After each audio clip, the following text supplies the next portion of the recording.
Welcome to the reason you're all here, the Fluid Forum. What we have done is we've gathered our 5 major manufacturers here on one stage at one time. They will be covering the 4 major scenarios that embalmers face in the prep room: jaundice, edema, obesity, and tissue gas. What will happen is each manufacturer will have 20 minutes. They're able to use that 20 minutes any way they like to cover those 4 scenarios. At the end of that 20 minutes, the next manufacturer will then come up and present on those 4 scenarios. At the end of each presentation, there will be a time at the end for discussion, question, and answer. You all should have sheets where you're able to take notes and be ready to ask questions. Outside of that, let us begin.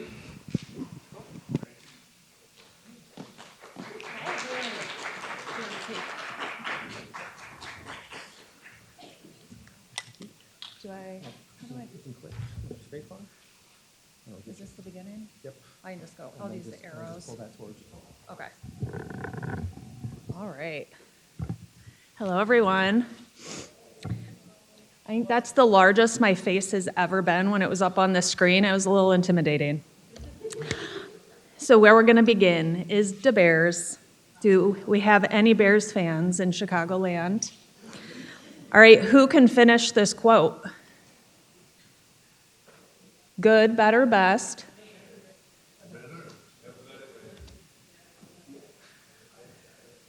I don't know who said it first, so I've got a good, better, best Bears mug for you. So I think I heard it back over here. Find me after for your mug. So we decided today to take a good, better, best approach to all of these scenarios. Every company up here has a good base arterial fluid, especially for edema and all the cases.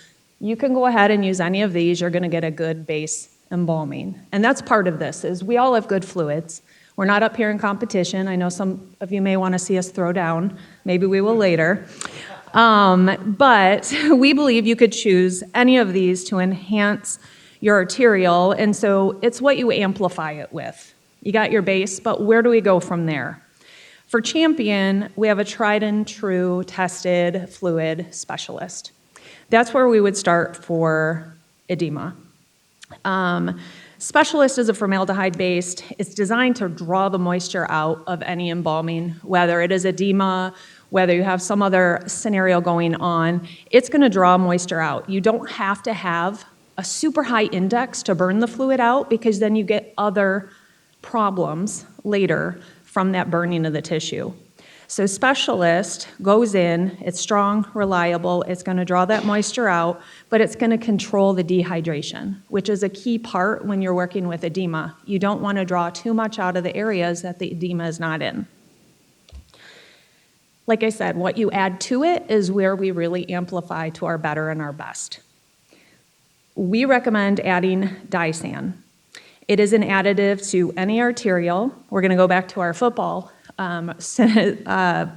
talk, where this is like an offensive lineman. It's going in with your arterial, and it's going to pave your path. It's doing work along the way, but when you have those co-injecting materials, they're going to go in and do a lot of the work to allow your formaldehyde or your glutaraldehyde to get in and do its work. So it's not tiring itself out before it gets to your tissue. Dysan is going to reach into the soft tissue, it's going to firm, it's going to sanitize, but it's not going to over-dehydrate while it is doing it. It helps move fluid through the capillaries, and it's freeing up the formaldehyde in the Specialist to do the work it needs to do. Now, our best and what we recommend with edema is using Specialist and Zeros. Zeros is one of the key fluids that Champion has because it works so well. We hear back all the time, we love using Zeros because we can watch it work. A lot of times you embalm with someone with edema and you say a prayer, you turn off the lights, and you come back the next morning hoping you can see that dehydration. With Zeros, it's happening while you're embalming. That tissue is reducing down, the fluid is going out, it's coming out your drainage because of the Zeros. And It's a smart fluid, I like to think, because you can have one leg that's edemic and the other is completely fine. That Zeros goes in and it attacks where it needs to, draws out that moisture, expels it out, but doesn't over-dehydrate the other leg while it's using it. So specialists in Zeros are key items. Another good thing about Zeros is it doesn't leave the wrinkling, the pruning. I love using an electric spatula. I don't know if anyone else is that way, but with Zeros you don't have to because it's not leaving that wrinkled tissue that you have to reduce down with the electric spatula. So Zeros is our best scenario. Want to point out as well with Champion, their new kits that they have with each of these kind of scenarios where you can get one box. It has all your fluid in it for that one difficulty case, like edema, has instructions with it. So if you're unfamiliar with Champion, you want to give it a try, you want to maybe try out a couple fluids, you can get one of those kits. It has instructions, clear instructions for an apprentice even, or a newer embalmer that wants to learn how to use them. You can order one of the kits for it. Show of hands, how many of you strictly use one type of fluid? Like one brand of fluid? I walked into an all-Dodge funeral home the other day to visit with them, not for Champion, just as a funeral director going to visit some folks, and they're like, "Oh, you work with Champion now?" I was like, "That's fine, you can have Dodge, I'm still gonna be your friend, it's okay." Now, how many of you are in charge of what you order for your funeral home and have a say? A lot of hands not raised, but you're embalming, you're doing the work. So we often see sometimes that the orderer is not the person who's boots on the ground. I encourage you, if you're in the prep room and you don't have a say in the fluid, speak up, have a conversation. Sometimes the person that's maybe the owner doesn't embalm anymore, and they're gonna say, use what's in there, you're fine, it worked for me. There's so many more fluids now than there used to be, things to try, new formulations. So advocate for yourself. Our next scenario is jaundice.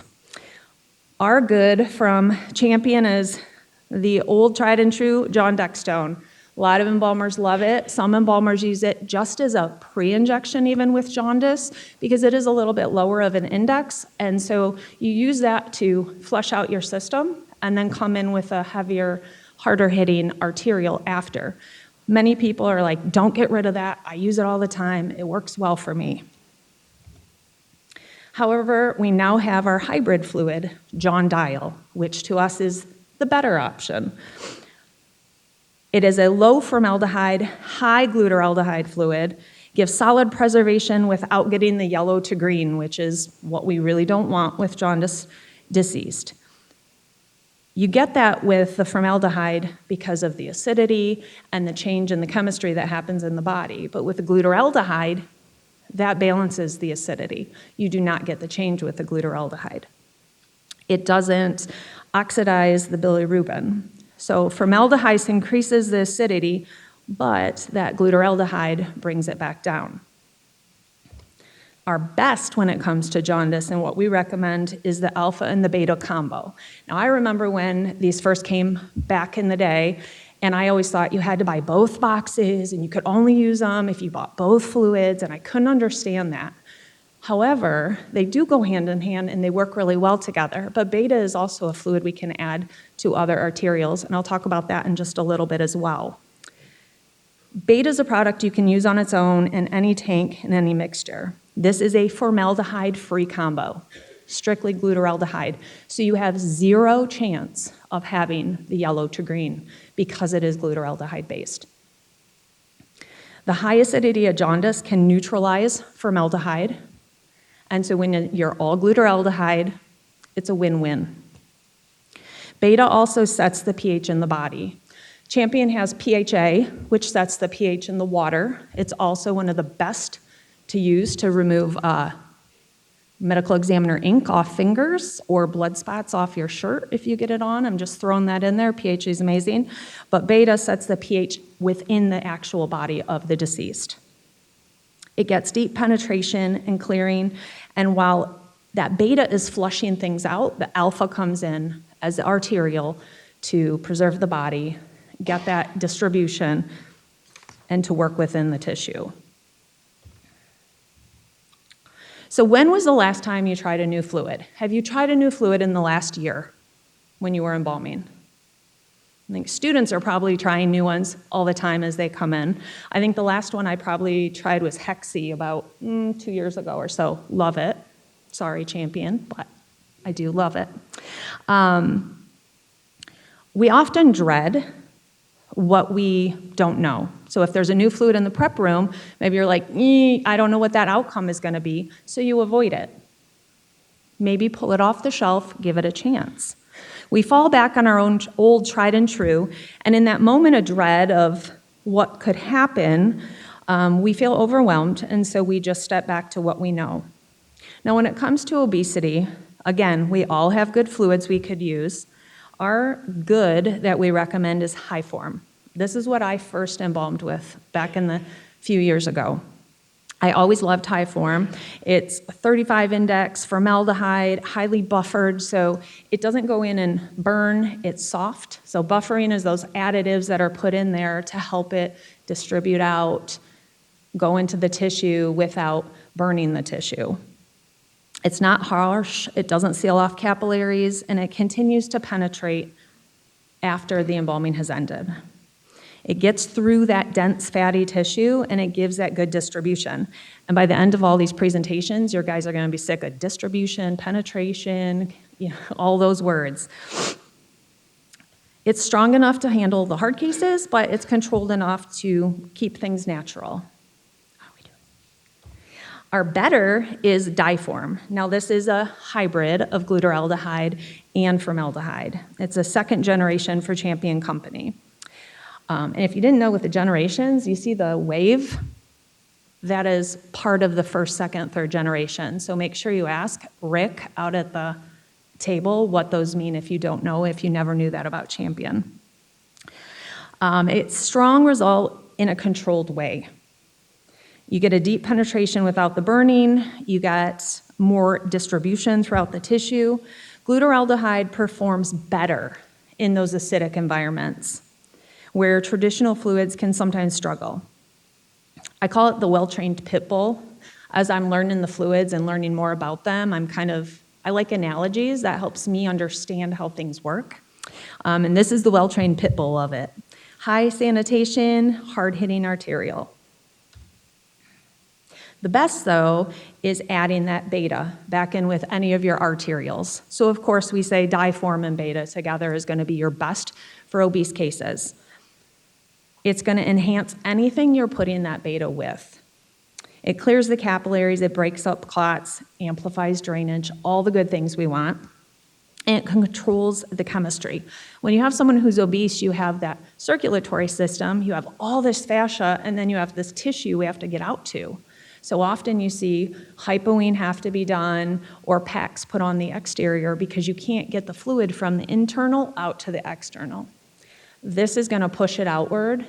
That beta just gives it a boost to get it to the outer tissue in the body.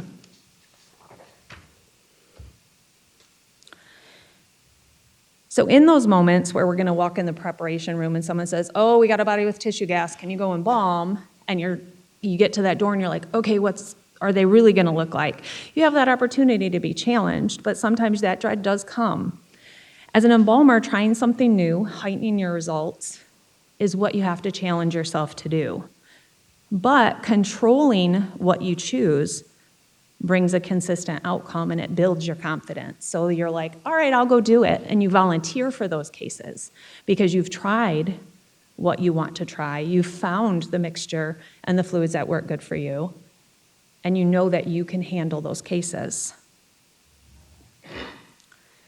So when it comes to tissue gas, our good is going to be Diform.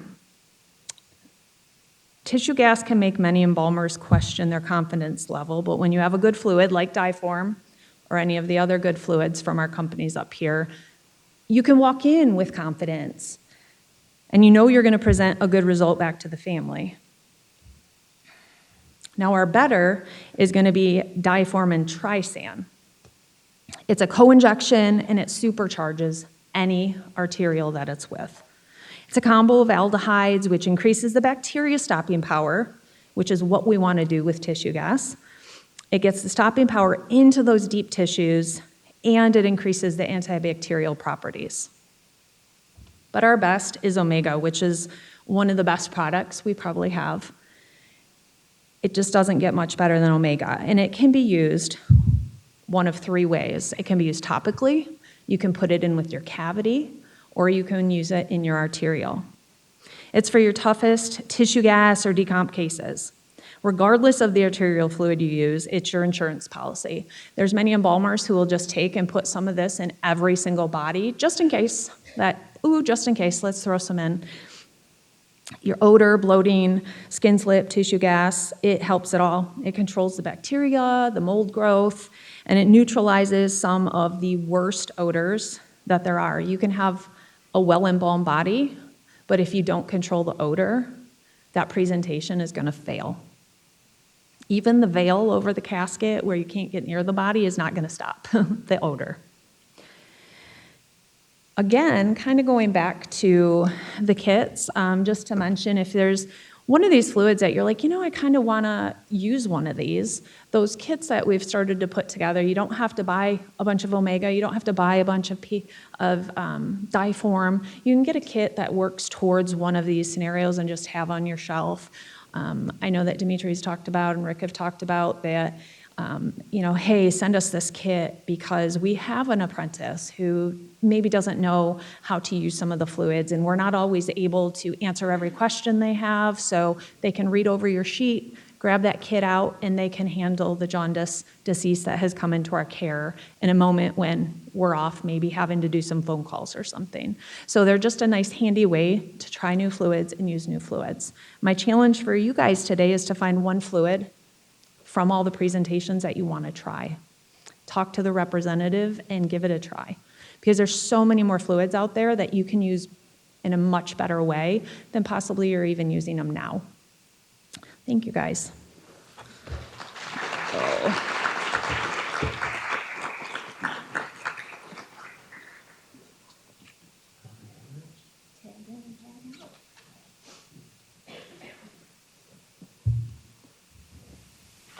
I think there was one more slide of the kids. There we go.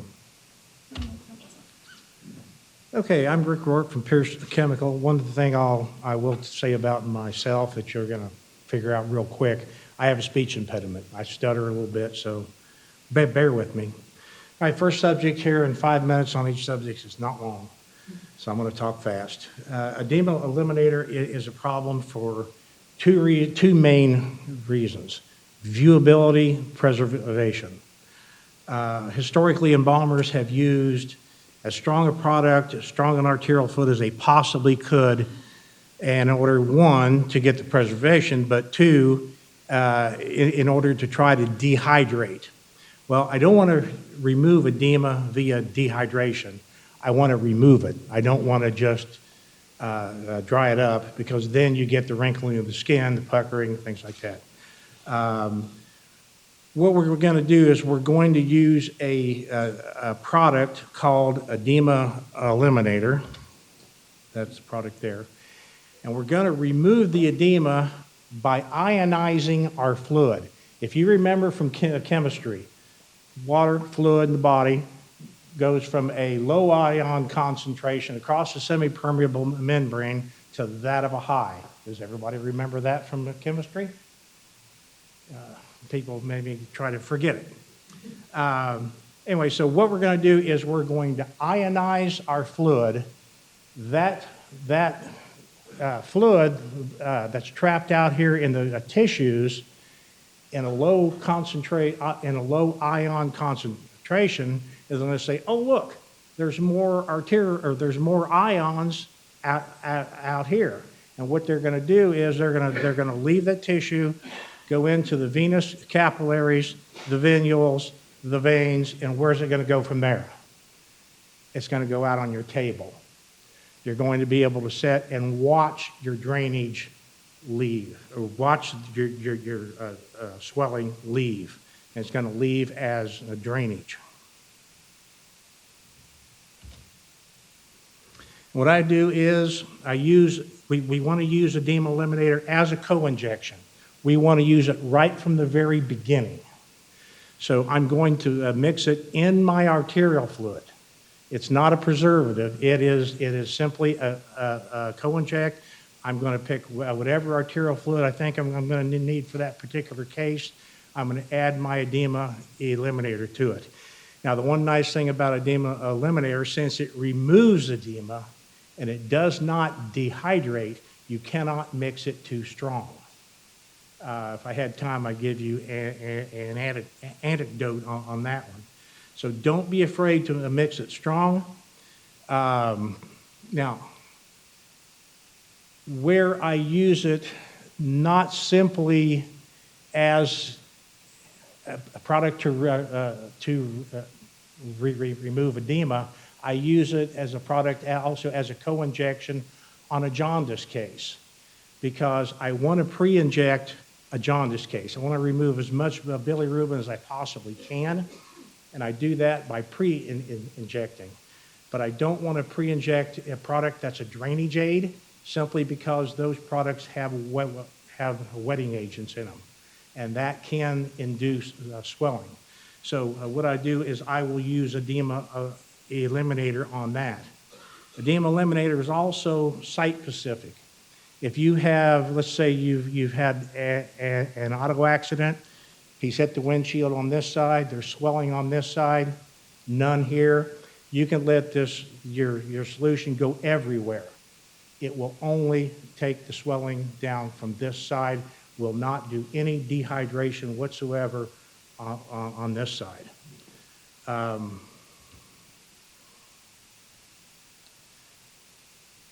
second. Oh, the nice thing about this is since you're removing edema, since you're pulling it out, you don't have to worry about over dehydrating a body. You can give that person a second tank of fluid if you want to, which a lot of times people didn't want to do that on an edema case because they didn't want to add any more water to the body if possible. What you can do now, as long as that product is in there and you're draining, you're pulling edema off of the body. So you can add a second tank of fluid, which is going to do two things. As you're injecting, it's draining. You're going to be pulling edema off, and you're also going to be adding more arterial fluid in order to combat secondary dilution. Told you I stuttered. All right, we're going to talk a little bit about jaundice, which is a scourge for everyone. Our products are Jondabalm, which is a 10 index arterial fluid, high red dye in it, and 1 Point, which is a co-injection, pre-injection. And I'm just going to go through the steps of what I do on a jaundice case. I had the chance several years back to sit down with our chemist. His name was Harvey Milner, brilliant man. Picked his brain on what the chemicals did, how that they worked, and using my experience as an embalmer, came up with some things here that I've taught in many seminars, and I've had embalmers come back and say, this works. What I'm going to do is, first of all, I'm going to thoroughly wash the body, and I actually put that second. While I'm washing the body, I'm going to be doing a thorough pre-embalming analysis. I'm going to be looking for any other problems that could exist. And I'm not going to worry about being gentle washing the body the first time. I used to go and get these cheap white washcloths, and I would wash the hands and face same as I would mine. And you can actually see the yellow come off on the cloth. So bilirubin is secreted through the skin. I'm going to go ahead and set my features. Then I'm going to reapply soap.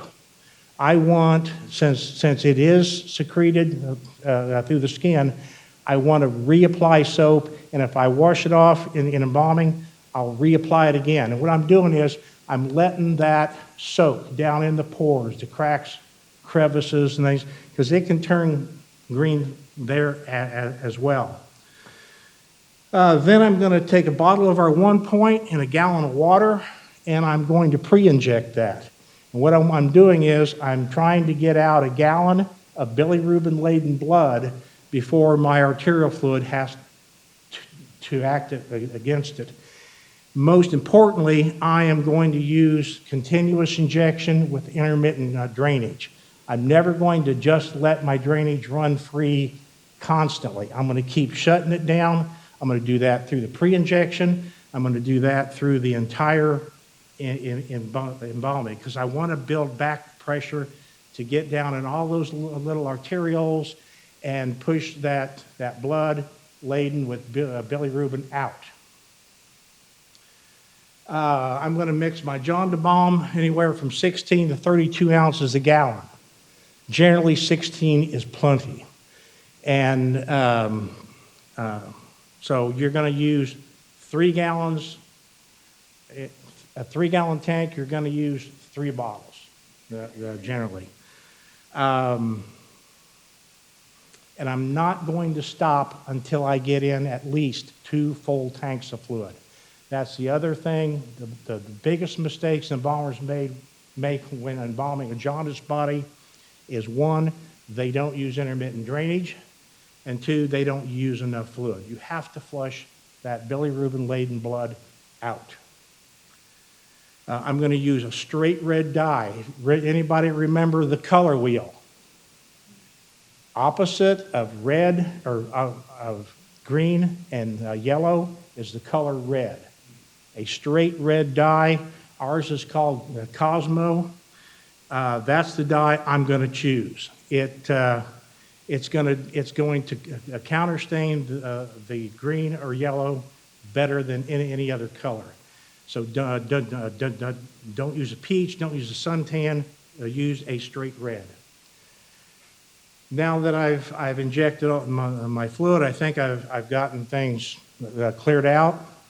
I'm going to rewash the body, but I'm going to do it gentler. I'm going to use a sponge, and I'm going to be much gentler because now this tissue is embalmed. And if you scrub too hard, you're going to burn the skin. So I'm going to do that a lot gentler. Then, and this is one that I discovered from another embalmer. I had an embalmer who embalmed. She ran a big firm, and she calls me one day with an order, and she always used Power Pack, our strongest cavity. That day she ordered VX, which is 11 index. And I said, why?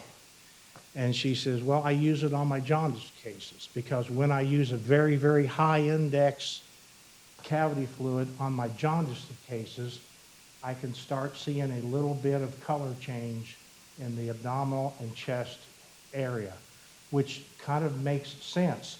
You know how dense a liver is. Okay, your cavity fluid can penetrate that. It stands to reason it can penetrate the distance between the bottom of the abdominal thoracic cavity to the skin. Not saying that it works, but I'm saying I've talked to several of the people who's tried it, and they said, yeah, I think it makes a difference. So that's our Cosmo dye, and that's very good color for a man as well. Here's the picture of the VX. It's just an 11 index. Some people think, oh, an 11 index, man, that's not very strong. When you think about it, generally your arterial solution that you're depending on to embalm the whole body is only about a 2, the 1.5 to 2. This is 7 times stronger than that. So, am I still under 10 minutes? Oh, good. Obesity. For years, embalmers have had a tendency to use a very, very high index fluid on their obese cases, or any large case. A person can generally, their size, how did I word that? Their size, a person's size can be divided into two parts, the core and the adipose tissue. Now, as big as I am, almost everyone in this room, any of you and me, has the same size core, pretty close, unless you're, that's the muscles. We're all about the same size. It is what's added on top of that through Big Macs and all that good stuff that cause all the adipose tissue. So when I tell a customer, and I'll tell you, there's going to be some very experienced embalmers in here, when I tell them the index of the fluid I use, they're going to roll their eye. But this fluid we're going to talk about is specifically designed to attack adipose tissue. So any fluid out there, any one of them, is good enough to embalm that core. What we want to attack now is the adipose tissue. And I'm going to use this fluid. It's specifically designed to attack fat. It's called a lipotropic emollient. Lipo meaning fat, tropic meaning to. It has an affinity, or fat cells have an affinity for it. It has an affinity for fat cells. Whatever it is, it penetrates fatty tissue. You cannot embalm the oil that's inside of a fat cell, but you can embalm that cell wall. So this is the fluid. People think, 20 index. Oh man, remember the core. The core, that fluid can take care of the core. It is the adipose tissue, and this fluid is specifically designed to do that. This is actually the fluid that embalmed Elvis Presley. And I saw him down at 7-Eleven earlier today, so it obviously does a good job. What I do is I'll mix 16 ounces of 1 point, a bottle, in 2 gallons of water. And then I'm going to mix my AOK at 10 ounces a gallon. I'm going to do that for my first 2 gallons. The only reason I do that is I want to use the 1 point as a co-injection, and I don't want to dilute it too much. 5 total? Ooh.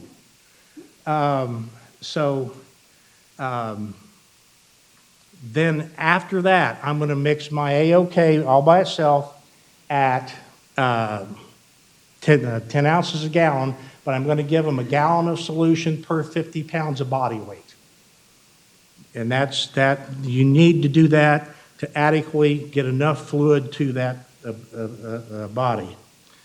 Then I'm going to follow up with anywhere from 2 to 3 16-ounce bottles of a moderate to high index cavity fluid. Okay, tissue gas. Real quick here, I'm going to use Triton and 1 point. Tissue gas, if not stopped, is going to destroy your body.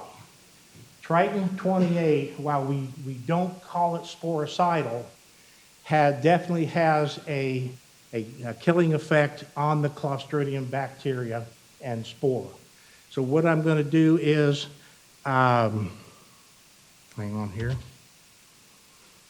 I'm going to start out with a co-inject of 1 point. I'm going to add my Triton. I'm going to use it at about 8 ounces a gallon in the first 2 gallons, because I don't want to mix my fluid too strong. If you mix a fluid too strong, it can impede its own distribution because it can create clots. So I'm gonna do 8 ounces a gallon the first 2 gallons. After that, I'm gonna bump it up to about 10. I'm going to inject as much as I think I need to get a thorough saturation of the body. After that, if it makes you feel better, if you want to mix it a gallon or so at 16 ounces a gallon, great. It's not going to hurt anything. I'm going to follow up with an injection of Pentron 20 cavity fluid. It has phenol in it. and that will definitely aid in stopping a case of tissue gas. Also, this is a dangerous case. If you stick yourself, get medical attention immediately, because the same condition in that body can be transferred to you. They call it gas gangrene, and it is serious. So, okay. I think I'm done.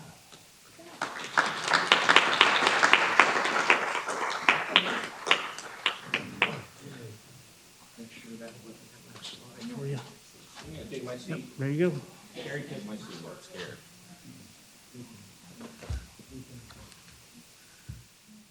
Well, good afternoon. My name is Dana Goodell. I'm with the Embalmer Supply Company. Due to my own error and nobody else's, I only had slides together for jaundice cases today. But I'm going to talk to you all about a few things, and then we'll get into jaundice. I want to talk about edema first.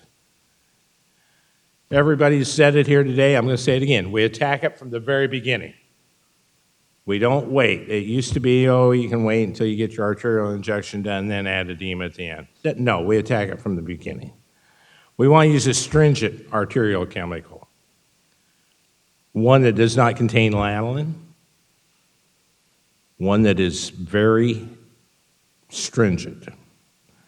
At that point in time, I usually do a restricted cervical injection, so if my edema is all down below, I don't have to worry about getting too much up in the face, cause dehydration.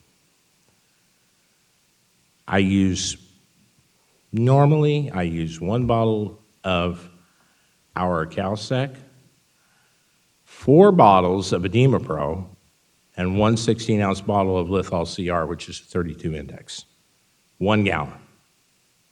And I inject it. The best example I can think of with this was a case we had 4 years ago. It's 3 o'clock in the morning, my intern calls me, she says, "You're not gonna believe this, but I got a lady that's got probably an extra 20 gallons of water on her. She's got rings on, and they want the rings back tomorrow morning when they come in and make arrangements." And after I muttered a little bit, I went out and I said, "Jess, put in 4 bottles of Edema Pro, a bottle of Lithol CR. Let's see what happens." And we started injecting, and I said, "Now raise her right arm and her left arm." And you could just actually see the water come out with the blood. And we had the rings off in 5 minutes. Yeah. Another thing with edema, you have to be prepared to probably do sectional embalming at a time. A lot of times, a lot of the moisture is trapped in the lower legs. We raise the femoral. We still don't get the amount of preservation. We don't get the fluid out. A friend of mine, Wallace Hooker from Wingate, Indiana, he said he had one of these cases recently. He said he didn't know what to do. He said, "What the heck?" So he took some of our MA22 hexaphene gel, coated it on the legs, put the stockings on the legs, and went home and went to bed. He comes back the next morning, he said there's probably a gallon of water in each leg, and there was no edema, and the tissue was perfectly preserved. So that's something to keep in mind. Wicking. I do a lot of wicking. I'll raise the head of the table all the way up and down and make incisions in the back of the ankles and let gravity take some of that out of the lower extremity. Now, if you really want to get somebody's attention, and I did this one time, I swore I'd never do it again. I had the worst edema case you could possibly think of. I had extra water everywhere. I got a lot of it off, but there was still too much there. Somebody had told me they did this one time. I thought, I got nothing to lose. So after I got the body embalmed, cleaned up, strapped the body on my removal cot, put the removal cot over the floor drain, and stood the stretcher up on. So, straight down. It works, but be sure you tell the rest of the staff before they go in the prep room. Yeah. I heard a scream, and I knew immediately what happened the next morning. But gravity is your friend, so take advantage of it. I do like the restricted cervical injection, especially on edema cases and jaundice cases, but that's me. I want to talk about jaundice now because this is something. There's 3 types of jaundice in the world today. Those that are prehepatic, hepatocellular, and posteriopathic. And I don't have my doctorate, so you can act Dr. Cruz about it. But the main causes of jaundice always are alcohol, liver disease, cirrhosis, carcinoma, hereditary autoimmune deficiencies, drug therapies, and viral hepatitis. Wow. We got to attack this stuff. Always remember with the jaundice case, always, preservation takes precedence over getting the jaundice out. Thank you. Always. Because in the words of Ken Whitaker, I can cosmetize anything but water. The last thing we want to do is turn him into a jolly green giant. And I've seen that happen. I'm a great believer in flushing the system completely. 8 years ago, a group of 10 embalmers from throughout the country were sitting there, we got to do something about jaundice. How do we get rid of it? And we came up with a theory, and I'm going to provide that to you today, and it's going to sound like a sales pitch, but it works. You flush the vascular system using hexaethylphenoform, which does not contain phenol. I'm making that very clear.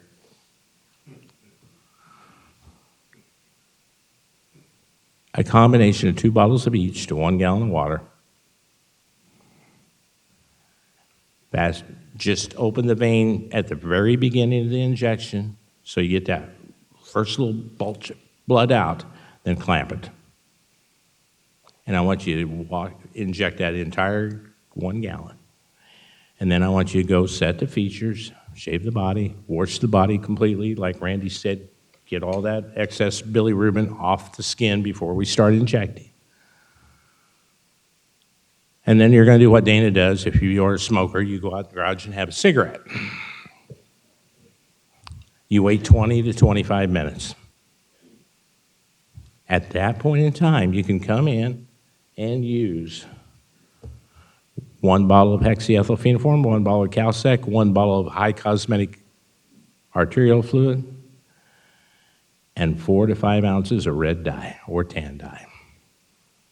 And inject it slowly. You will not turn a body green if you do this. That's right. What? Is that a slide? Is that your next slide? I don't know. I haven't gotten that far. I should have you up here, Kelly. I don't know.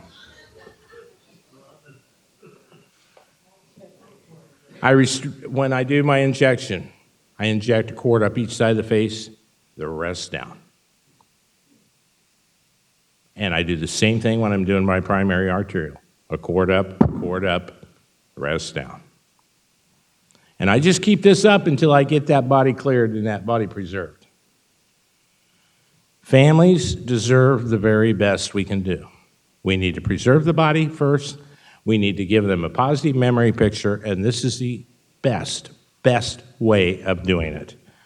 And I will go to my grave until I say that.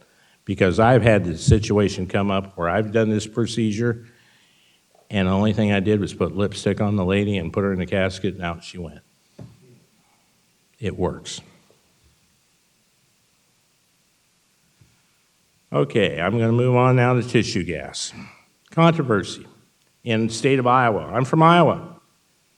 3 months ago on a Saturday afternoon at 3 o'clock, I get a phone call from a friend of mine. I got a case of tissue gas. I said, okay, fine. Tell me about it. I don't know what happened. Came out of the state medical examiner's office 4 hours ago. Okay. Told him how to treat it. Within 2 hours, I had 5 more phone calls from embalmers in the state of Iowa. Each body, the common denominator was, came out of the state medical examiner's office that day. Needless to say, they went through a very thorough cleaning that day. But how do we deal with this tissue gas when we get the case? I have three things that'll work. When we bought the hydrochemical company 3 years ago, they had a product called Satchel Works Great, 4 ounces per gallon. I have people that put in a half a bottle on everybody because they just don't want to worry about tissue gas. You can also use Sanvino if you don't own a Dodge machine. If you own a Dodge machine, don't use it. You can also use Lithol CR and Rex 36 in combination with hexyethylphenoform. That will take care of tissue gas. Another thing to remember about tissue gas, and this is after your arterial injection, you always want to take a hypodermic syringe and load it up with either Sanvino or Satchel or whatever you have. Like if it's in the arm, you want to also inject below the area and above the area, hypodermically. Got it, thank you. Keep it localized. Usually tissue gas starts in the belly and comes up. Quite common in agricultural accidents. I'm from an agricultural area, not uncommon. And this is something that I found very interesting when I was doing research on tissue gas one time.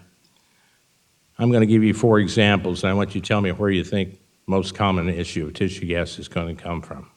A hog lot, a farm field, athletic field, or golf course. Anybody? You are absolutely wrong. Athletic field followed by golf course. Why? Because they use all the insecticides and pesticides to treat those lawns. And a person has had a heart attack.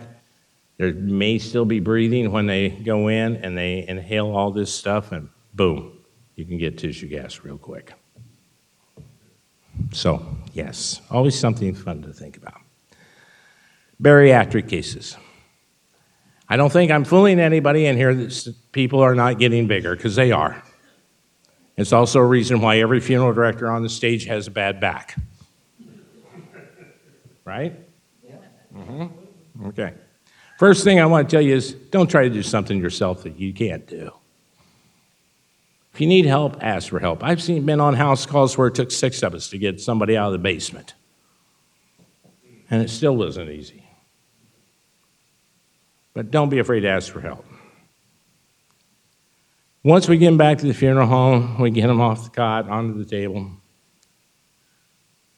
Assess what vessel you want to use. Now, there's nothing worse than digging for a vein or an artery in a thigh that's 5 times the size of my waist. And it's not a lot of fun usually with carotids to find them. It can be done. We had a case a few years ago. Guy that was helping me says, we're going to do an axillary. And I looked at him like he was a fool. But you want to know something? That's probably the best body we turned out in a long time when we got done. It's slower, but it works. Start out with a moderate index fluid. Rick talked about this. You see that when I was first come out and got in funeral business, and I'm embalming, and I see this 450-pound person on my table. Okay, time for the strong stuff. 36 index. No. Moderate, 20 to 25 for the first 2-3 count. Once again, we want to get all that adipose tissue preserved before we worry about it, because the core is what we're trying to preserve. The danger with going too hot too fast, the best example I can think of is I got a phone call from a funeral home in New York City about 5 years ago. We're having problems. I said, what's the matter? I said, we're getting older after 3 days. I said, okay. Tell me what you're using in fluid. We're putting in 3 bottles of 36 index fluid into every body and adding no co-injects or anything else. Just 3 bottles of 36 index into 2 gallons of water. Well, you take a 110 little old lady and put that kind of percentage into her, yeah, you're going to have a problem. You're going to turn them into leather, and you're going to get odor because you didn't preserve deep. We got to get deep preservation. I always increase my fluid percentage as I'm injecting. In other words, I'm probably going to inject 2 gallons of a 20 to 25 index. Okay, next tank, 25 to 30 index.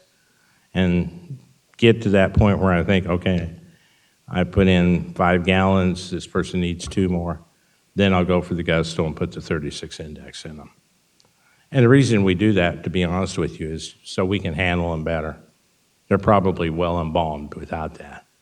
But we all know it's a lot easier to have a firm body to take care of than loosey-goosey. And that's the reason I strongly suggest that. One caution, if you do have an area that you're concerned about, fatty tissue, maybe lower extremities, around the thigh area, I would highly suggest using a topical gel on that area just to make sure that area is taken care of. Thank you for your time.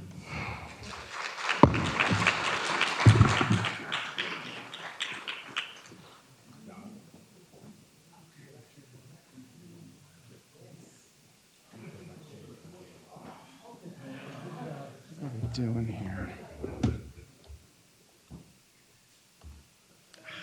All right. All right. Hello, everybody. I'm Dr. De La Cruz from the Frigid Fluid Company. And today we're going to be talking about several different case types. It's a little bit challenging to say this is what I would do with every single case because there's so much biological variability between all of these bodies. So if 2 cases have edema, they're never going to look the same. They're always going to be treated a little bit differently. So what I'm going to do is talk about what we put in our fluids, but in addition to that, if you have questions after you go home today, our website's a great resource. We have an AI chat that you can plug in. You have a case type. It will guide you to some of the products that I'm talking about today and why they might work. Let's see, so we'll start with edema. So our edema fluid, so we have an edema kit that you can purchase. That edema kit includes our 36 Plus, our water clot guard, free flow, Pharos, which is a cavity fluid. I'm going to talk for just a minute about Leak Guard. What Leak Guard contains in it is glutaraldehyde, and that is going to supplement the formaldehyde that's in 36 Plus. The benefit to using glutaraldehyde in a edema fluid is that glutaraldehyde is a dialdehyde, so it helps dehydrate out the tissue so that the formaldehyde can go on and work and help cross-link all the proteins while the glutaraldehyde is drying out the tissue. What you see is that you see less leakage through the pores of the body and the moisture is lost. What I would also do is sort of like Dana said, I would leave the incisions open on the body. I would elevate and let gravity allow that moisture to wick out if it's really bad. Now, with 36 Plus, the benefit of using that as a backbone for an edematous fluid is that it has 4 surfactants in it. Those surfactants are going to help your fluid distribute throughout the body more evenly.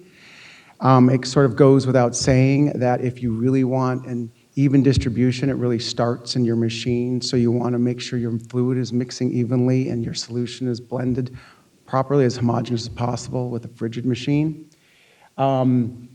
So go ahead and inject with those chemicals. The water clot guard is going to help balance out any calcium that's in your hard water. Every funeral home has hard water.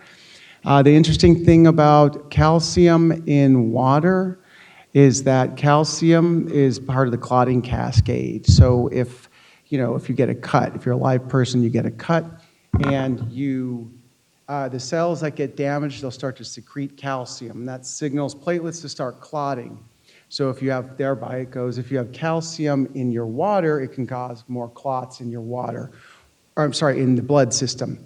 So water clot guard helps break up that calcium so it gets trapped, it gets caged, and it falls out of solution so it doesn't interact with the red blood cells and cause them to clot when you're injecting hard water in the body.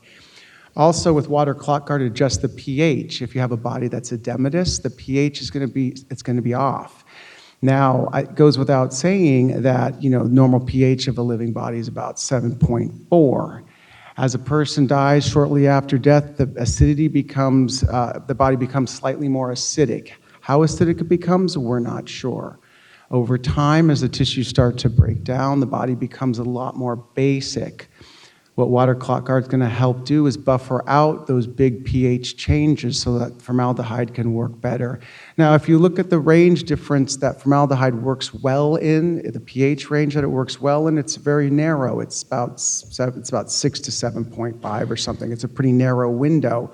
Water clock guard helps that formaldehyde work better outside of that range. If you're adding glutaraldehyde into the fluid, what it's going to do is broaden out that range. Glutaraldehyde's range is much larger than formaldehyde. So its optimal range is something like, just arbitrarily, like 5 to 9. It's much broader. So you get sort of better preservation over those broader pH ranges by adding water clock guard if you're using both formaldehyde and you're using glutaraldehyde. I also have listed here leak guard as a suggested fluid. The thing that makes leak guard a nice fluid for edematous cases, I'm from Southern California. Our bodies, Chicago is a large metropolis area. I'm guessing that your bodies probably sit for a while before you embalm them. On average, around where I'm from, a body is going to sit for about 4 to 5 days before we actually get to inject that body. That means that moisture is going to gravitate down. When I think about an edematous case, I don't think about a body where the moisture is evenly distributed throughout the entire set of remains. What's going to have happened is the back portion of the body, the posterior side of the body is going to have a lot more moisture. It's real quick. A lot more moisture than the anterior portion. So what you see, and you probably have felt this when you lift the head on a body that has a lot of edema, there's a big pocket of moisture on the back side of the head, and the front side of the head looks pretty dehydrated. What's really nice about Tissue Guard 32 in this situation is it's a high concentration. It's also got lanolin in there. What the lanolin's going to do, it's an emulsifier, so it helps moisture retain in those dehydrated portions of the face. Now, emulsifiers are particularly nice to have in your embalming chemical because they allow oil and water, the natural oils of the body and water that you're introducing into the body, to mix. That's a little bit different than some other humectants that will capture water and carry it into the body. Those will evaporate over time. They use alcohols to do that, and alcohol will kind of squelch up your water. It evaporates over time. With lanolin, the body will hold the moisture for a lot longer. Now, of course, you're talking about a body with edema, so you're like, do I want to maintain moisture?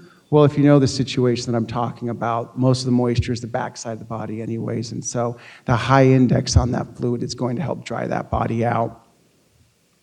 I have 2 cavity fluids listed there. I'm a big fan of phenol personally. I like Barros, it's our highest index fluid. I would probably use that on an edematous case, but we also have Dry Guard listed there. Dry Guard's a 21 index. It's got about 50 to 60% methanol. It really dries out the cavities. I think I would probably re-aspirate an edematous case a day after I injected the cavities and then re-inject in some cavity fluid. Okay. Now, situations with jaundice. Jaundice is pretty challenging because what ends up happening is that broad pH range is going to become a bit of an issue, so as the body becomes more acidic and then it becomes more basic over time. Our premium jaundice, it has a unique blend of chemicals that will help offset that conversion that happens between bilirubin, reverting it back to biliverdin, and just to kind of go over that process as hemoglobin is broken down, heme is processed naturally into biliverdin and then into bilirubin. And people that have a lot of jaundice, they're unable to eliminate the bilirubin. And so when you inject a body, what we've seen is that bilirubin somehow gets converted back into biliverdin. Premium jaundice has in it sodium diothionate, and what that does is it binds to and inhibits that conversion of bilirubin back into biliverdin. It's got a low index, so that also offsets some of that conversion. But that sodium compound helps with the oxidation process back into biliverdin. It really limits that. In addition to that, there's also chromophores, which are molecules that have color to them. And those chromophores are going to offset the yellow discoloration from jaundice. So you get this sort of bleaching effect and this minimizing effect of that bilirubin to biliverdin conversion. In addition, if you're going to do something like a pre-injection. What we've included in the kit is plasma flow. I would say do a pre-injection, it's about a half gallon. In my experience, many times, it's this great conundrum that you have when you're embalming. You have a case that's really edematous, and they're also really jaundiced. And so you say to yourself, how am I going to approach this situation? Do I dry out the edema, or do I worry about the jaundice discoloration?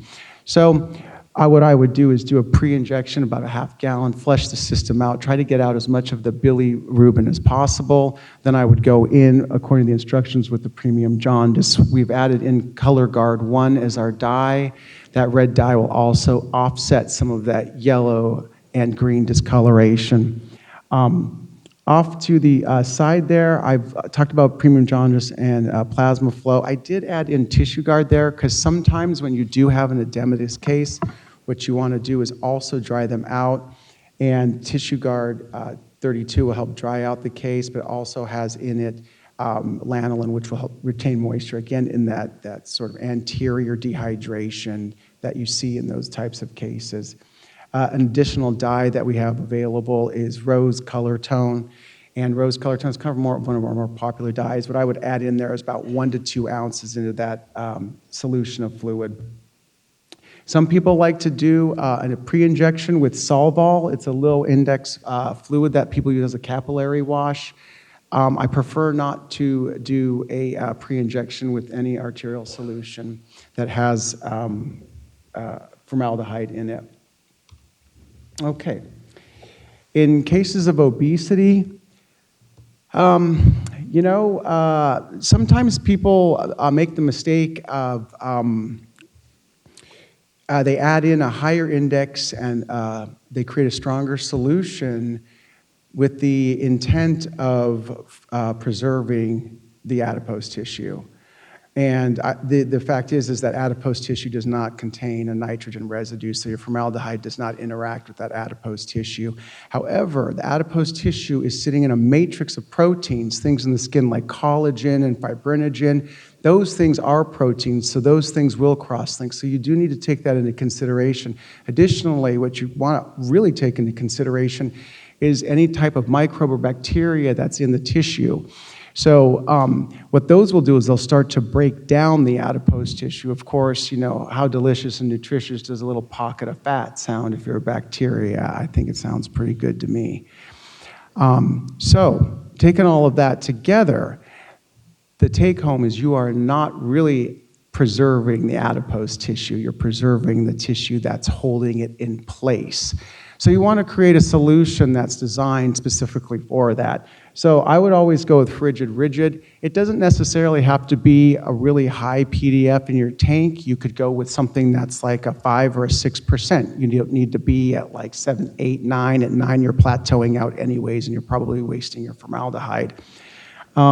Because very often people that are obese, you would have you want to make sure that you retain the suppleness of the tissue. Again, I would probably add in Tissue Guard 32 or 36 plus. And just to kind of reiterate the importance here with 36 plus, you're going to have a decreased, with obesity specifically, a decreased distribution because of the extravascular pressure that's sitting on the vessels, especially at the posterior side. You would probably want to put that body on body bridges so that you elevate the body so you get distribution to the posterior surfaces of the body.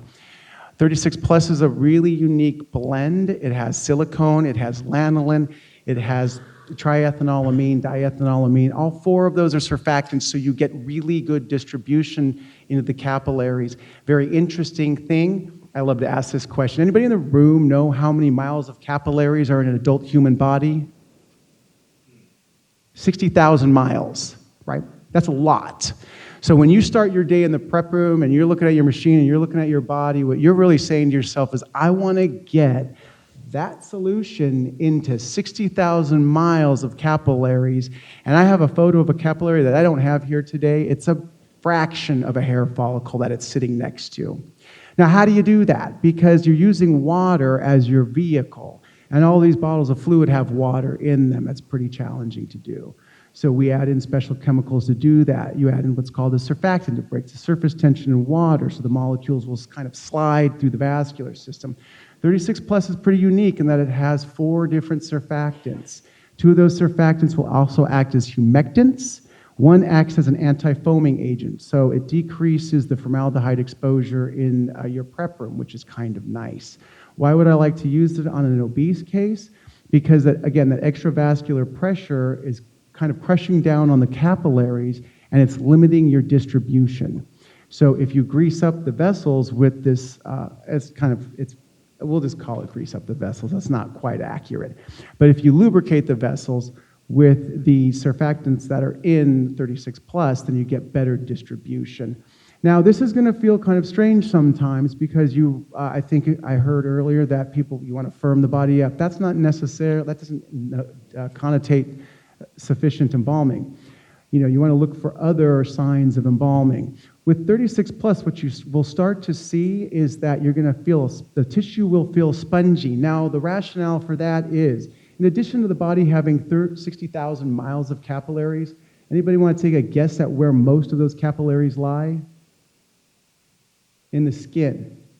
So if most of your embalming solution ends up in the skin, you're going to have this firming of the skin, right? Now, if you have really good distribution, that solution is going to distribute all throughout the body. So you're going to have a greater surface area that's affected by the embalming chemicals. So you're going to have a more spongy feel of the tissue, which is a good sign for embalming. This timer moves so quick. Okay. Now, I do want to point this out. I'm not going to move away from this slide because, I heard the term rolling eyes, and I get it. We as embalmers hear certain things. The second to last bottle over there is premium cavity, and when I first started working with frigid fluid, I looked through their catalog, and they said they have this cavity fluid called premium cavity. I'm not sure if you can see. Can anybody see the index on that? Anybody up front? Can you see the index? 7, right? It's kind of like, I was like, how am I going to back up a cavity fluid that has an index of 7? So what I did is I went to the SDS and I said, what's in this cavity fluid? Well, 7% of it is formaldehyde. Okay, that's great. All right. An additional 7% is glutaraldehyde. That's also additionally good because inside the viscera, you have varying pH, and that's going to affect the efficacy of that formaldehyde. We already discussed glutaraldehyde has a much broader pH range, so it's going to be more effective in things like the liver or the stomach, where you have a higher acidity. It also has in it about 60% methanol, so it's going to dry out those cavities. That's comparable to our dry guard, which is really good because if you have edema or obesity, you want to dry those cavities out. Again, I would go in and re-aspirate those cavities the next day. And the last thing I want to mention about premium cavity is 10% of that bottle is ethylene dichloride. Ethylene dichloride is what we put in our chemical called STOP, and I'm going to talk about that in a second. Do you have like 2 minutes, 3? What do I got? Ethylene dichloride. Ethylene dichloride breaks through the capsule of the spore that's around Clostridium perfringens and destroys it.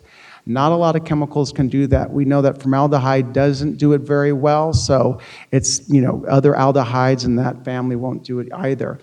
Where does Clostridium perfringens reside normally in every human? It's in the abdominal cavity. It's in the small intestines. So it's part of our normal flora. So the chances that you have tissue gas in the body are basically 100. If you use premium cavity, you've lowered your exposure and you've attacked tissue gas at the source, which is really good.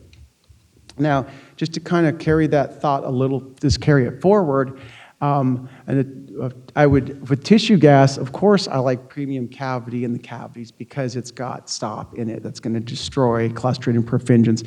STOP you can also buy as a standalone, which is really nice because then you can clean your instruments with it with a sprayer on it. STOP is wonderful at killing maggots. I know there's a lot of challenges with killing maggots. You put a lot of things on maggots and they continue to move around. STOP kills them. They move pretty quickly at first because what ends up happening, if anybody's used an insecticide, I know I don't have a lot of time, I'm going to ask a question, I will answer it myself. Damon, what do insecticides attack on insects? It attacks the central nervous system. So if you've ever used an insecticide on a bug, you've kind of watched it get crazy, that's because the central nervous system is shutting down. That's what happens when you put STOP onto maggots. I'm guessing it does sort of the same thing with Clostridium perfringens. 36 plus has in it, 10% of that bottle is stop as well. So every case you inject with 36 plus, you're getting 4 surfactants. You're getting stop that's going to kill tissue gas before it can ever start. So if you don't even know you have it, sometimes you've maybe made an incision on a case, you incise the artery, the smell of feces comes out, which is abnormal. You're like, that's abnormal. Well, that's actually tissue gas. Put some 36 plus in your tank. I use it as a backbone for every case. I'm down to 1 minute. Okay. What else do I have here? I do like to add in a bottle of rigid if I have tissue gas, because I know that the stop I'm adding into my tank and the 36 plus are going to work together. Stop's going to kill the Clostridium perfringens. The 36 plus is going to totally boost and enhance my distribution. And rigid, which has a lot of formaldehyde's a 35 index, and it has a lot of alcohol in there, and it also has a touch of lanolin to increase the distribution because it breaks up water tension. I know I'm going to get good distribution in the case of tissue gas, and I think that's probably my time. Yeah, you can have it back. All right, thank you.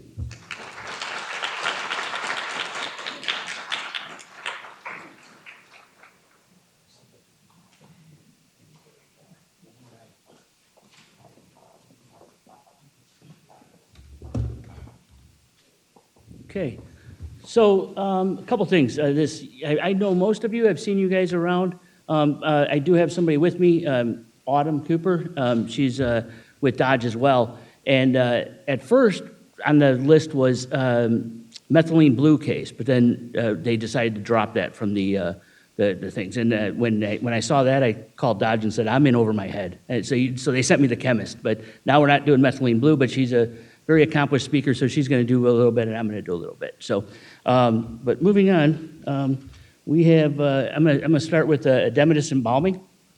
And, of course, that's like, when you get a call or you come into the funeral home in the morning and you see that you have the body to embalm, the worst thing is when you see that the pouch and that zipper is already saturated, the cloth part, you just know you're in for a fun morning, right?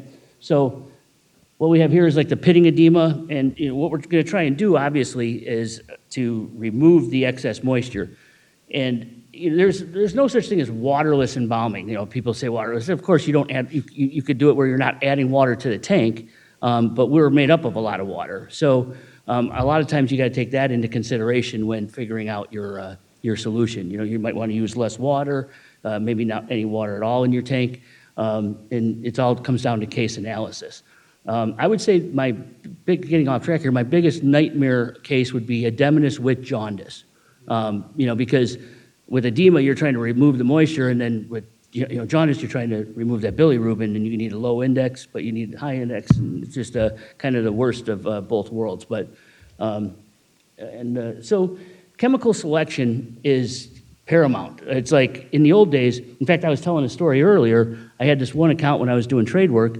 I would come in, whatever time to embalm, and she would have 1 bottle of arterial, 1 bottle of cavity, and then everything else I can see, but it's locked up behind a cage. And that was it. There's no case analysis or anything, But nowadays with, hospitals keeping us alive longer and everything, the whole game has changed. You really do need, like you guys, everybody remembers Jack Adams, I hope, but, you got to go to war, right? And case analysis is so important to figure out what you're going to attack these problems with, and which chemicals to use. You can choose by your index, your additives, your humectants, your dye, and then, proper calculation. I've been out of school since like 1990, and I would say my first 20 years I never even did the 2 bottles of this, 1 bottle of that, it's fine. Now I do calculations on everybody, to see what my percentage is. Because the days of like a bottle of this and a bottle of that, those are long gone. So you want to make sure that you're embalming, at the right percentage with what you came up with on your case analysis. So, and I think, I know Dodge has an app, but it's geared towards Dodge chemicals, but I would assume, I know my co-writer Ben has an app, Calc app, Dodge has an app, and I'm sure the other companies probably have an app too, that you can punch in your chemicals. It's real easy. I don't even have to do the math. I just put in how many gallons, what percent I'm looking for, and it tells me, how many ounces of each chemical to put in. So, but yeah, Proper embalming to achieve optimal results. Rate of flow, pressure, pulse or direct, and of course, it varies by your case analysis. I'm a big fan of high pressure, low rate of flow.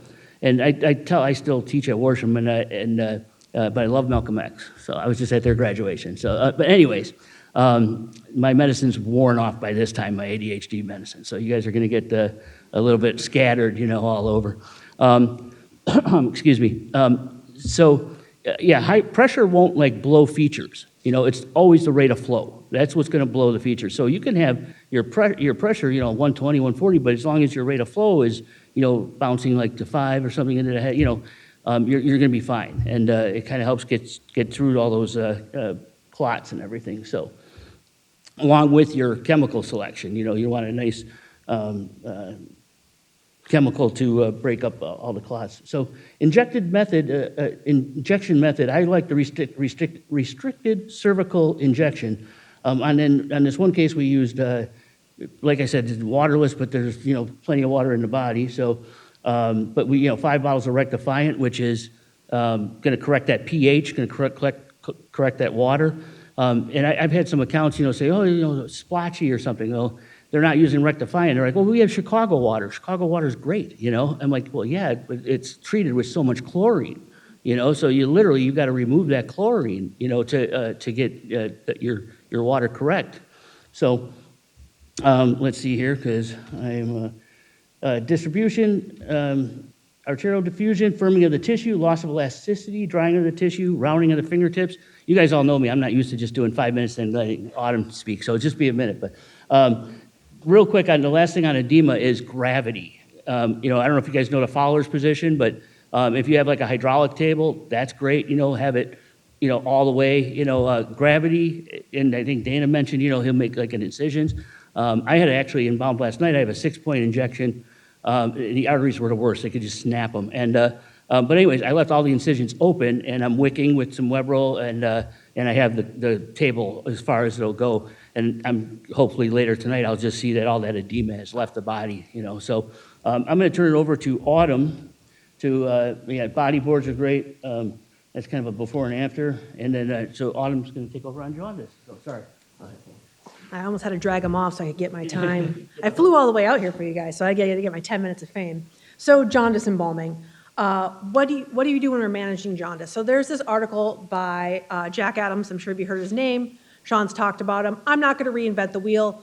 Jack said it all. So here's his article. Bilirubin in the tissues, high risk of discoloration. Your goal is preservation. I believe Dana said it. I'm big preservation over coloration. It's okay. I can cosmetize someone that's green. I can't cosmetize someone that's smelling and decaying and their skin slipping. So as far as fixation, that's our biggest issue. Formaldehyde and jaundice, we all know this. We all went to school. What is it doing?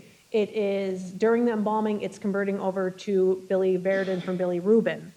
We're getting this discoloration. We see it in the hands. We see it in the face, generalized tissues.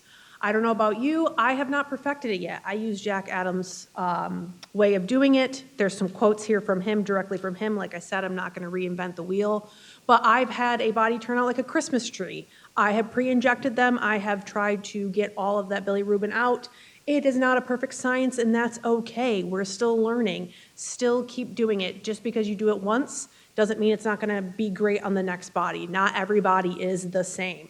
So really a certain amount of preservation is must. You're going to see that I put up medicine here, medicine firming, medicine normal. You're going to say, why didn't I talk about John Defiant? I love Dodge. I work for Dodge. I don't love John Defiant. I'm going to be real with you guys. I'm a medicine person. I want that body to be firm. I'm going to pre-inject with Icterine, that nice red color that everyone talked about. I'm pre-injecting with Rectifiant, with ProFlow. ProFlow, several surfactants in there. It also has, it's going to, I just lost my words. It has several surfactants in it that's going to go ahead and it's going to break down that fluid. It's going to distribute and it's going to diffuse into the arteries with the Icterine. So as everyone else has said, pre-inject. I know, yes, we have edema. Yes, we don't have edema. Still, I'm going to do jaundice. I'm still going to pre-inject. I'm going to use a restricted cervical injection. Sorry, I'm talking fast because I'm trying to get my time in because I know Sean's going to talk a lot at the last one. So you need to establish color dominance. When you start seeing that in the palm of the hands and you start seeing that really coming out in the capillaries as you're pre-injecting, that's giving you the good idea that you're rinsing out all of that bilirubin. You're going to go ahead and inject with the medicine once you're done. So here's a couple case analysis if you want to take a picture. Once again, this is right out of an article that is in the Dodge magazine, so you can always reference that. So we're going to go ahead, John Defiant. I talked about it, not my favorite, but it's there. It's an option. I have people that use this and they love this. I have people that they call it the 7 and 7 mix. They use 7 of the basics, 7 of the control, and their bodies turn out fantastic. The answer to treating jaundice is not found in the bottle of the chemical. It is found in the judgment of the embalmer. Once again, every case is different. Every body is different. So just because I'm giving you, here's one solution, doesn't mean it's going to work on every single body. So don't look at it and go, oh, this didn't work. Autumn got up here and rambled for 10 minutes. I used what she said or what Jack said. Keep tweaking it because every individual is different. Bariatric embalming. It's not about using more. Yes, people say, judge a book by its cover. I did it as an apprentice. I saw this individual and I was like, wow, I'm going to use 20 bottles of chemical on this person. That's not always true. You want a smarter chemistry. I'm up here repeating what the other, fluid representative said. Yes, we have increased mass. We have altered fluid dynamics. We have those extrinsic factors that are pushing down. That's why I bring up body bridges. Damon talked about that. There's skin folds. We have pressure points. We have increased risk of skin breakdown, the folds underneath the belly flap, underneath the breasts, the armpits. We need to get in there and make sure those portions are embalmed as well. So massaging, very, very important.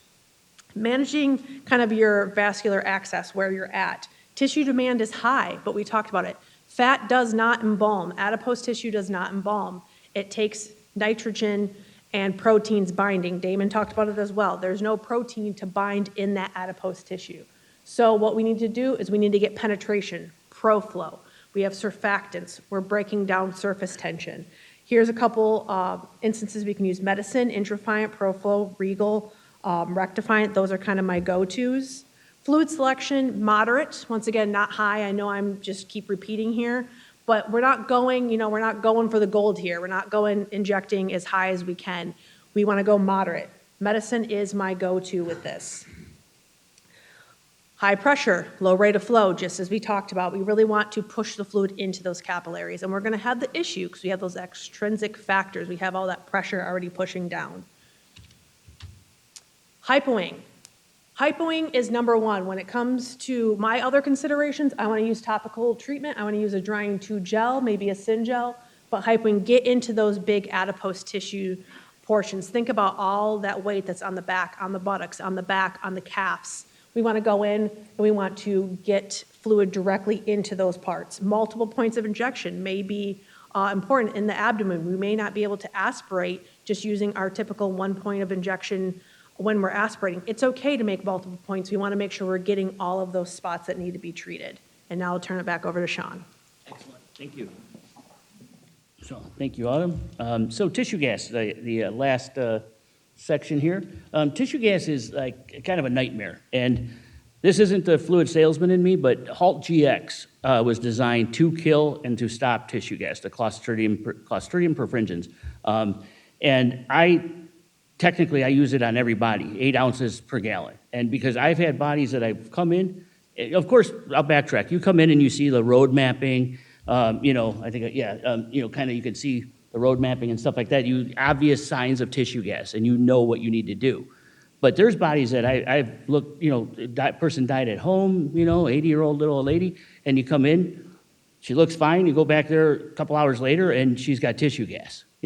Or a perfectly good body that I've already mixed the fluid, the chemical, and I open the vein and it just starts bubbling. That's tissue gas. It just hasn't completely taken her over yet.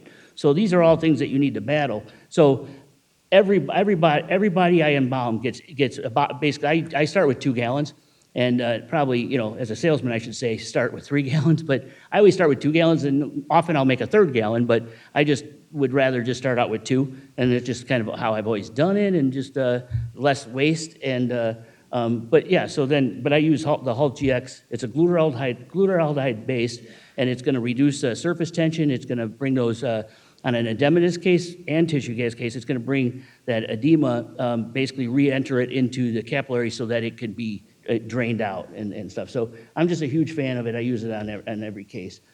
Is formaldehyde effective against tissue gas? It can be. They say that you need an 8% solution. And again, so if you have a jaundiced body that has tissue gas, now you're embalming to preserve, because at 8%, that's going to turn the formaldehyde is going to turn that body into, like they said, Jolly Green Giant kind of thing. But you want a high index on the tissue gas, and you want your tissue gas, the Halt GX, to literally kill it. Also, we use, there's the Dodge arterial. It's on our website. It's not in the App Store, but you can go to the Dodge website, scroll all the way to the bottom, and then you can download it onto your phone. But if you use Dodge anyways, it's very helpful. And like I said, I use it on every case. Another thing I do that I didn't do for the first 20 years is I do a case report on everybody. Whereas a lot of places, a lot of funeral homes, embalmers aren't doing that. But it really helps, track what I'm doing and what works. So 16 ounces of each per gallon will eliminate active tissue gas, not just slow it down, retard it, or, it kills it, it ends it. And then the other thing is, right here, you can kind of see the drying basic has phenol in it. Its basic use is a cauterant.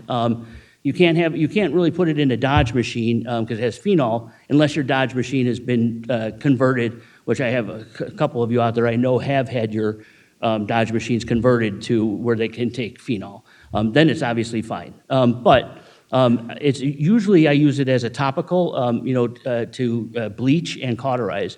But in this case, like I'll put a ring around the neck hypodermically, because even though I've used my Halt GX, I've used everything, that tissue gas will not pass that ring of phenol that I put around their neck hypodermically. I'll also go right through the nasal cavity, through the cribriform plate, and I usually put 40 cc's into each nostril. I go all the way to the back of the skull, and I slowly retract it as I'm plunging that drying basic in.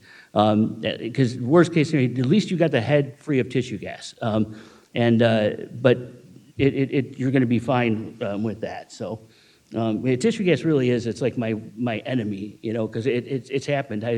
I've gotten so many calls like, we got a visitation starting in an hour, okay, I'm an hour away. You know what I mean? So I use the Halt GX on everybody. It's cheap insurance. I know you guys talked about the instruments and that medical examiner thing where 5 cases came.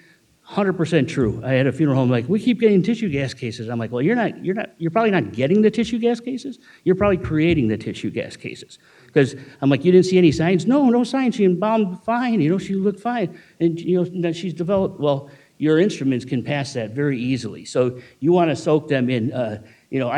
We at the school, we use Halt GX, and a mixture of that and water, DSD or Wavicide, and, any of the, you want to make sure it's a chemical that's going to eliminate that Clostridium perfringens bacteria. I'm sorry? Yeah.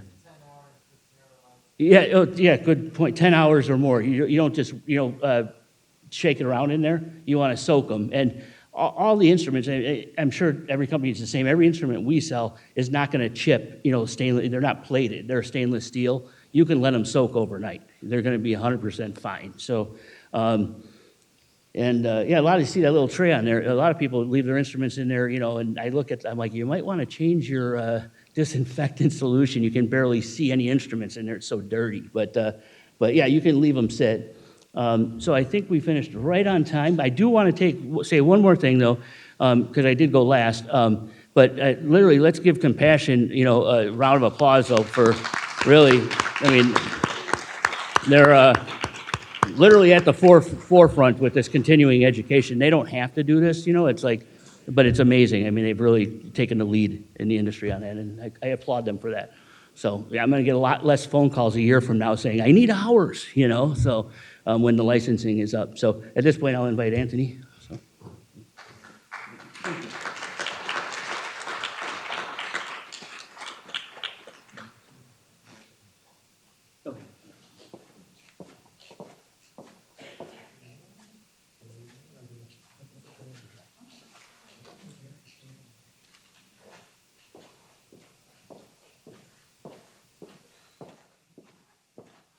All right, ladies and gentlemen, we have microphones floating in the audience for any questions and discussion that you may have.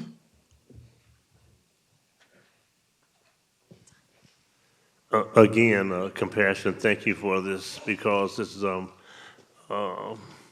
very enlightening. A red flag went up twice with the machines and compatibility. Is it different? Because I'm just getting back into the field. Is certain machines compatible with the certain chemicals, certain products? Because I had talked to one funeral director, and he found when he switched to different fluids that his machine went haywire. So is there something to that? Because you mentioned Sanvino, it's got to be compatible with Dodge. What's going on with that? Sir, the only fluid that I know of that should not be placed into a Dodge machine is Sanvino. It apparently works on the filter. Sean, you guys know more about it than I do, but. So yeah, as far as the Dodge machine, we don't recommend phenol and we don't recommend chlorinated solvents.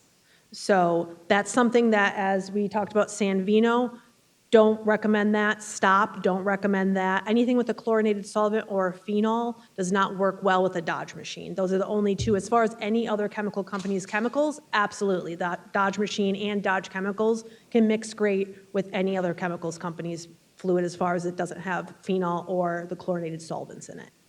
And just to add to that, I do know funeral directors, and I'm not saying to do this, but that use phenol all the time, and they just flush the machine. The problem is leaving it in the machine, but you should, so it's just not good for it. And like I had said, Dodge can convert the machine, but to be honest, you lose your gauges. So now you're eyeballing the rate of flow. So, because it's the gauges that it ruins. So, but I do have funeral homes that have had them, converted or whatever, but you lose your gauges, so, which to me is no good, so. But, yeah, that's it. Anybody else have any? Yeah, I got something. That's a great question because the frigid embalming machine was, before it was built, we polled over 100 embalmers and said, what feature do you want? And overwhelmingly it was that you can inject any fluid with a machine because you have embalming fluids that you can't move through an embalming machine. It's kind of doesn't make a lot of sense. So with the embalming machine by frigid fluid, you can move phenol, any chemical through it. Yeah, any harsh chemical. Yeah.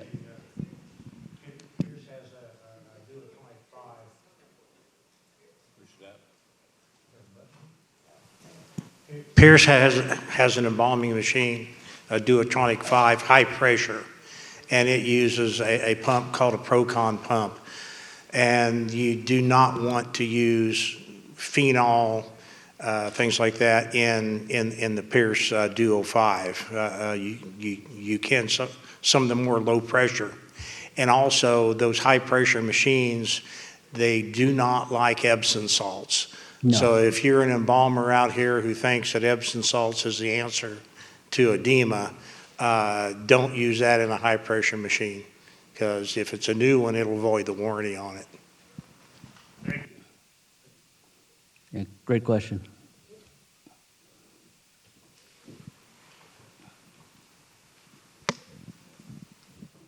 So what is everybody's shipping cost and turnaround time from when we order to when we get our supplies? I'll start with that. So our shipping time, we have warehouses all over the country, and Dodge is actually manufactured in Illinois. So usually, like if I were to place an order now, it would ship out tomorrow. You might have it tomorrow afternoon or the day after. And with Dodge, if you spend $300, you get 25% off shipping. And if you spend $600, you get 50% off shipping. So, yeah, it's not, Dodge is very transparent. I'll be honest, and I've had customers say, fine, do that. I just want to hear free shipping. I'm like, we could add $10 to the cost of every case and say free shipping. You know what I mean? So that's we're very transparent. Our chemicals are not all the same per case. You know what I mean? They're marked at where they should be, and we're very transparent about that and our shipping costs. So in this day and times with Amazon and everything, I know I'm kind of on that side where I would love for Dodge to add $10 to the cost of every case and say free shipping. But they want to be transparent, and they're like, there's no such thing as free shipping unless it's made in the funeral home's basement. You know, somebody's paying for it. So so I don't see Dodge changing, but they do offer the 50% off shipping, and $600 is not that difficult to get to, you know. So so yeah, that's Dodge's stance on it. I could probably speak for Frigid too, so in Illinois, anyways. But go ahead. Here, I'll jump on that. So if you get 8 cases, the shipping is free, and it's about a 2-day turnaround time. ESCO, half rate, 4 cases or more, and we never have a hazardous material charge passed on to any customer. Champion is free shipping over $600 of an order. Nice. Pierce is half rate at 5 cases. Now, up here, we do have our fluid stocked at American Wilbert, and Mike and Annie can probably explain that better, but I think they can deliver it up here, or you can pick it up, I believe. Is that correct, Mike? Yep. There you go. One more thing, free shipping on all orders in Illinois for Frigid. Right. Is that answers it? Yeah, Tom? Yeah. Anybody else?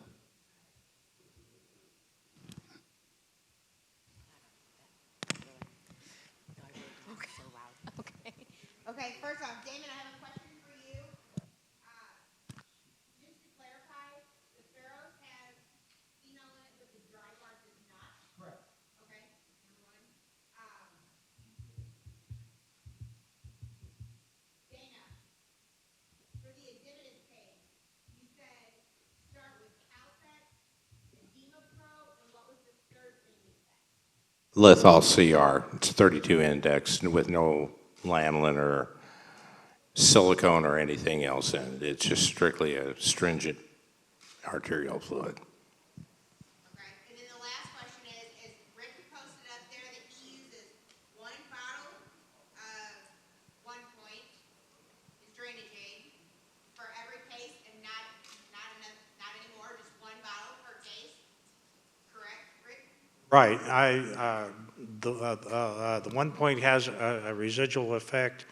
I don't care what size of the body, I'm gonna do 1 bottle, one body, 1 bottle. Any agent that, I won't say any, I don't know what the other folks have, but most of your products that are a drainage aid contain surfactants. And if you use too much of anything that contains a surfactant, it can promote swelling. So that's why I stay away from it. Okay, so my question to that is, I agree with you.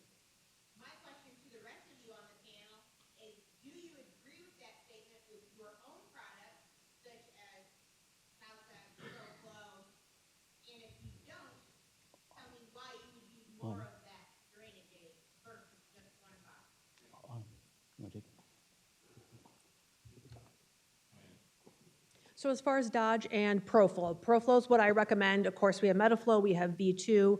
ProFlow is our most advanced co-injection. I personally mix it 1 bottle per gallon. When I'm going ahead and I'm injecting, I see where he's saying if it has too much surfactant, it can go, it can kind of go overboard.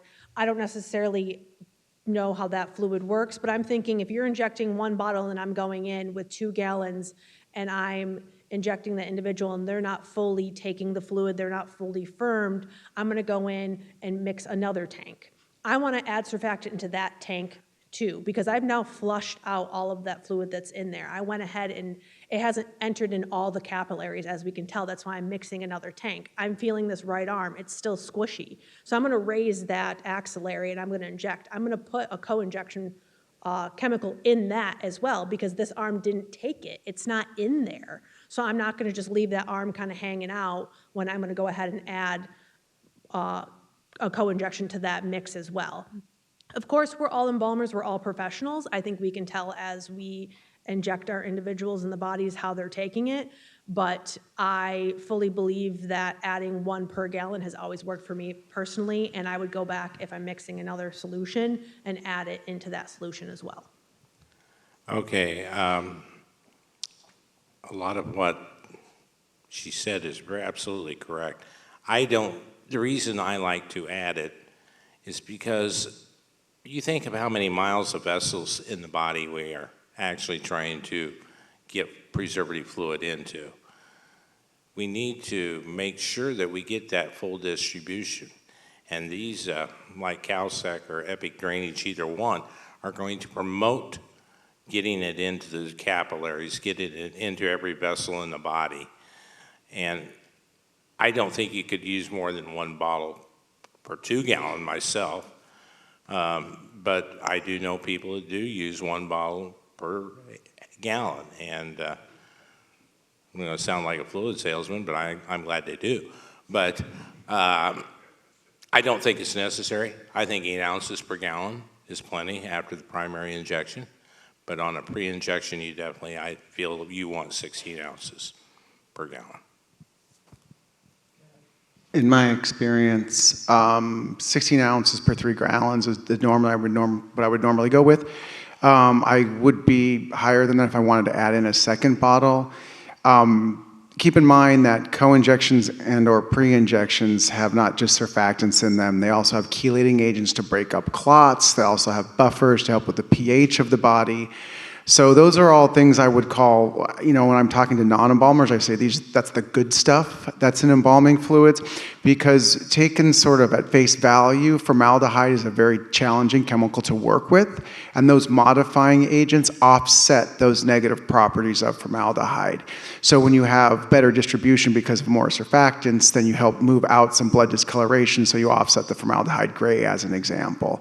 If you have in lanolin, because you're adding in an extra humectant, then, which also acts as a surfactant, then you're also getting moisturizing, where formaldehyde will, in most cases, dehydrate to a level that you don't want it to. So I would never be afraid to add in modifying agents, saying that they're going to swell a body. That would not be a fear that I would have. But in most situations, I would add 1 bottle to 3 gallons. Me now.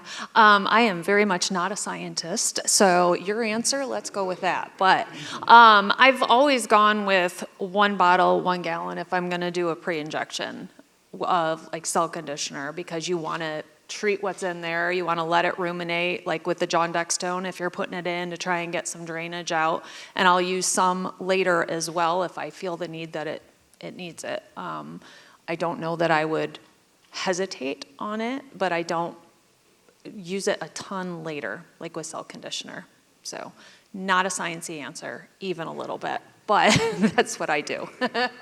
And I just had one other comment too that I like to bring up. It also depends on what embalming chemical I'm using. If I'm using Regal 30, you have to think a bottle can only contain so much good stuff in it, right? Regal 30, think 30% formaldehyde. So there's less room for the humectants, for the dyes, for the surfactants, for the clot busters. So therefore, I'm going to want to use a little more ProFlow or rectifying to offset that that's not in that bottle. Where if I use a Plasmapaque, you got to think there's only 18%. So now there's more room for more of that other good stuff in there. So I'm kind of playing it with my mix. What am I using? Am I using a high index that has less of the other good stuff in it, or am I using a different bottle? Because if we could all make a bottle that we could throw in the tank and it had everything in it in the right proportions, I think we definitely would do it. So I also alternate it with that. It's not just a go-to, every tank gets this.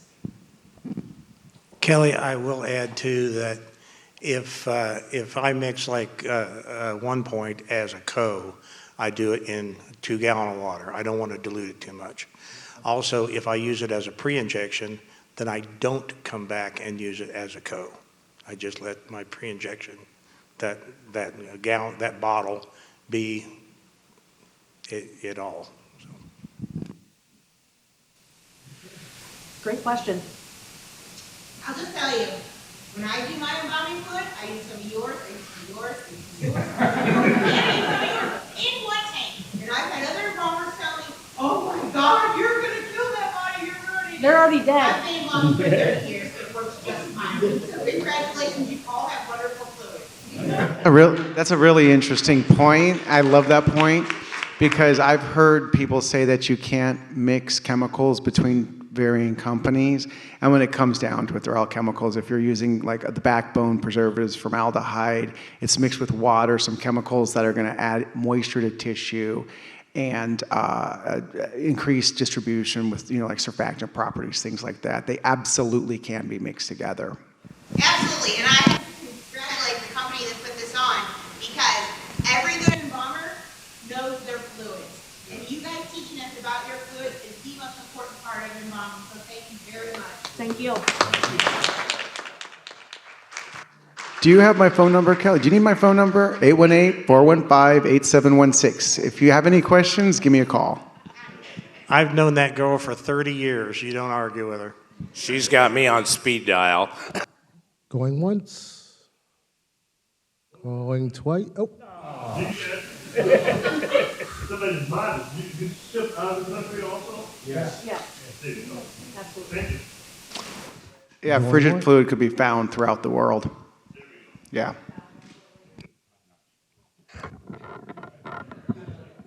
so everyone is worldwide? Everyone's worldwide here? Your fluids worldwide? Yes? All of them? All right, perfect. Let's try this again. Going once. Twice. 2.5. 3.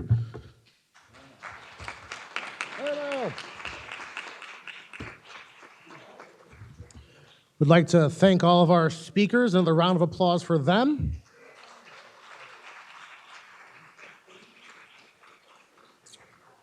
Once again, would like to thank our partners, Gift of Hope, Huso, and of course, Malcolm X College for hosting us here today.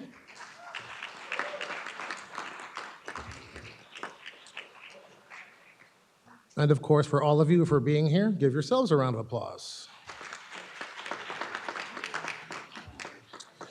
All right, folks, that is it. As you exit, once again, you must go to that table in the expo hall to get your last stamp. Hand that in. That is your verification. And you will also get a gift as you hand it in. Thank you very much.